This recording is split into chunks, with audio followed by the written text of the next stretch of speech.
در شهر خوجند با تشبث کمیته فوتزالی فدراسیون فوتبال ولایت سوخت جام ولایت سوخت دوید به فوتزال برگزار شد. در این چرابینی ورزشی که طی 12 روز در قصر ورزش شهر خوجند برگزار شد، 16 دسته از شهر و ناحیه‌های ولایت، تیم‌های مسجح، فاتح، افکا، زرافشان در زیرگروه ا، تیم‌های ویتا ساختمان، دلیران، اکا و مصافات در زیرگروه ب، دسته‌های سپر 2، موج اوریونان، نور، پونغاز در زیرگروه اس و دسته‌های جوانی، نورسان مسجح، غلبه و فدراسیون فوتبال ولایت سوخت در زیرگروه د اشتراک و مهارت سنجی کرده بهترین ها به دوره‌های حل کننده راه یافتند. از بین همه دسته‌های اشتراکچی بعد 4 دور به دسته‌های مصفا و افکا برآمدن به دور نهایی میسر گردید.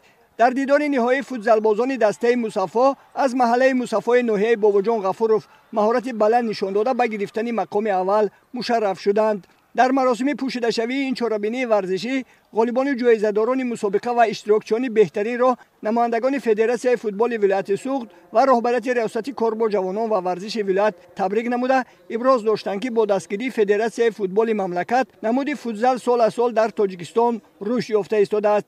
در این نمود همساله دسته‌های ولایت سوخت در مسابقه و چمپیونات‌های جمهوری فعالانه اشتراک کرده صاحب مقام‌های فخری می‌گردند که این از رشد این نمود در ولایت سوخت شهادت می‌دهد.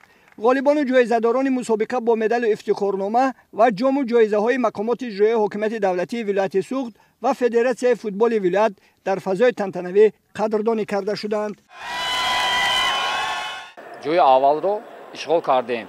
رحمت همین تشکیلاتچی همین سوخزالبه میناداری خود را به همین فدراسیون فوتبال تاجیکستان میرسانیم که فوتبال را رشد دادن. آینده میخواهیم که این دسته ده مصفا در مسابقه‌های جمهوری جای نمایان را گیرد.